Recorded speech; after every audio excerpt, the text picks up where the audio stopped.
I rarely film my videos at night, so this is like a first time in a very long time. It's just that I am so dependent on natural light, which is the sunlight, but I really need to talk and give my opinions about this particular book that I'm going to talk about in the next few minutes, because I have so many in my head, so many feels that I need to let it out and film myself before everything's gone. I want to ask you one legitimate question. How do you actually rate a book? Is it based on your appreciation towards it, towards the message and how it impacts you from the soul, or the reading experience itself? This is one particular question that I've always thought about whenever I read books. And then the more I read, the more diverse my reading choice becomes, the more I thought about this particular question. Do you go to Goodreads and you're just like, oh, I think this is a 3-star material, I'm just going to slap some 3 stars onto this? Or do you actually sit down and really think about how you really perceive the book personally? Does your rating of books depends on your enjoyment throughout the reading experience of the book, or the content and the quality and the literary merits? Do you actually sit down and thought about the qualities and the messages and how it could be useful for the future, for the youngsters, for your grandchildren to read? Or do you just rate a certain book based on how you love it, based on the experience that you actually go through upon reading the book? This is very confusing to me, and some books trigger back this confusion. Many people love the Twilight Saga. A lot of people loved it. A lot of people raved about it. Twilight is probably the rise of young adult literature. Previously, maybe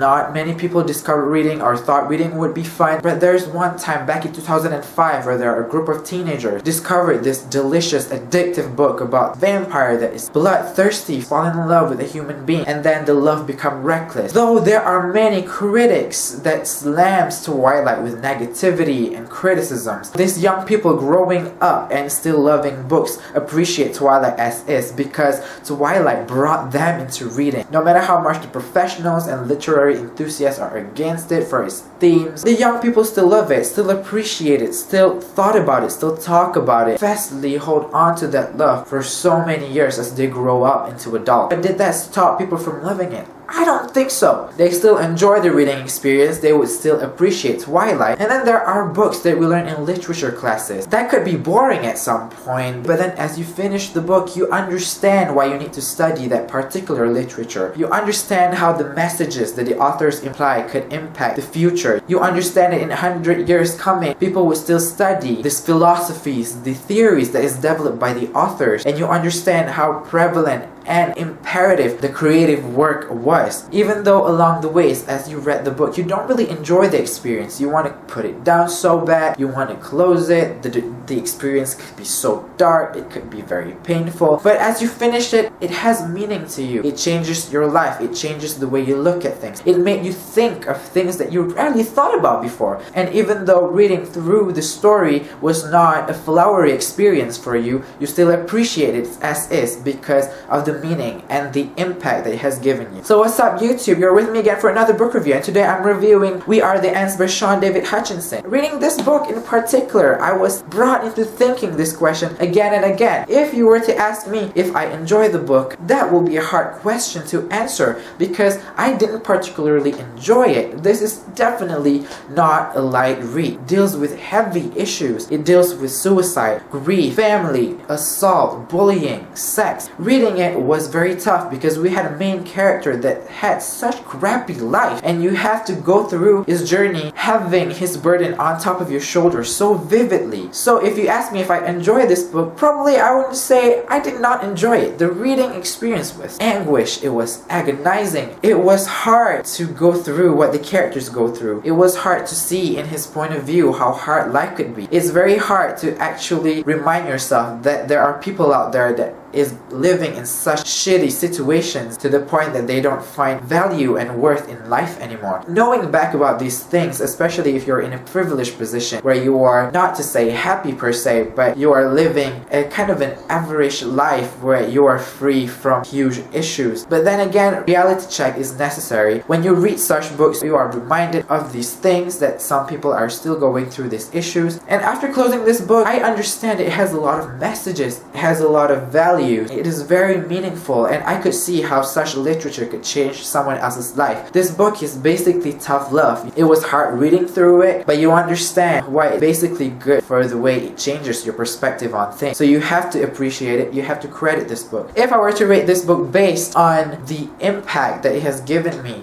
the way it changes the way I think, the way it made me think of the things that I rarely thought about, I would give it full 5 stars. It was definitely a good piece of literature, and I'm sure that it could change or even save somebody else's life. Do I really enjoy the experience? Probably not. Even though I read this quite in one sitting, if I were a younger version of myself, I would not enjoy this book. I would say it's depressing. I wouldn't understand. I wouldn't even understand why I purchased it in the first place. I wouldn't even understand why people raved about it so much, because it's so dark. It has a lot of unfortunate things happening to our character that don't even deserve the things that he's facing. I would probably, not even rate it 1 star because I was so angry. But now, as someone who understands literature and why is it made, I can follow my inner child that always wishes for a fairy tale ending in every story. We Are the Ends is a novel by Shaun Hutchinson. He's already known for a few novels like FML, Violent Ends, and he is quite known. I took notice of him since he releases a gay-themed novel, The 5 Stages of Andrew Brawley, which I also purchased, and a lot of people have been raving about his writing, especially dealing with gay characters, so I have to pick him up. So I picked this book up first, and wow, he is an amazing writer. By the pitch and the summary, We Are the Ends is a story about a teenage boy, Henry Denton, and ever since he was 13, he is constantly abducted by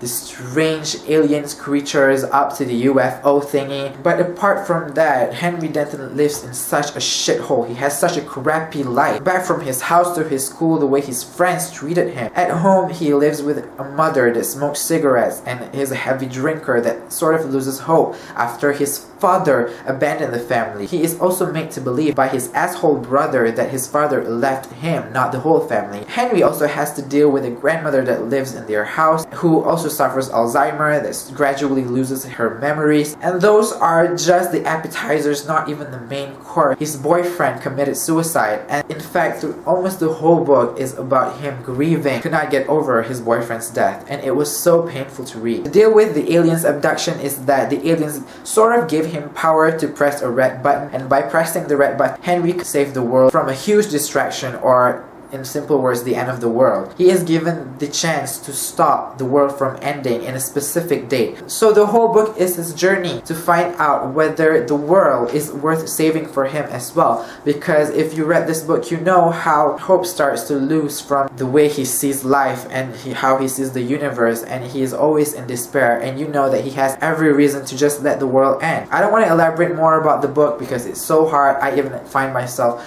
incoherent whenever I try to explain what I feel about this book. It was sure an amazing piece of literature. I rated it 4 stars on Goodreads. It was amazing. Although reading through this book is so painful, realize that there are people out there. There are people like Henry that is suffering right now at the moment that I speak. It's very sad to think so. It's very sad to be knocked by reality by such books. But then again, I applauded this book for making me feel these things. Hence, it's very hard to break down this into categories that I always do. It's very hard for me to analyze and dissect this work of literature into character, plot, how it progresses. I think the progression of the book is basically Henry contemplating if the world is still worth saving. You peek into his life and you understand why he, out of all people, although given a chance to save the world, might not do so because his life is so sad. So if I were to rate it based on my overall feelings, I would give it 4 stars, not because it was bad. I think it was one of the best pieces of literature I've ever read. I think this book might change some perspectives towards young adult literature, the stigma where young adult literature is shallow and its contents lack literary merit. I think books like We Are the Ends might change the perspectives. I really like their narrative. I really like the prose. It was poetic. There's a lot of quote philosophies about life and science and the evolvement of world and the meaning of life and the meaning of universe. Somewhere along the way I read this book, it reminded me of Hannah Moskowitz, the writer of Gone, Gone, Gone, and Benjamin Ellery Sands, the writer of Aristotle and Dante, also one of my favorite books in the world. Only darker, I think. So I really suggest you to pick We Are the Ends up. I'm sorry if this review is quite incoherent because I'm sure this book will also make you feel that way. So thank you for watching this video. I hope you have a very great day and goodbye.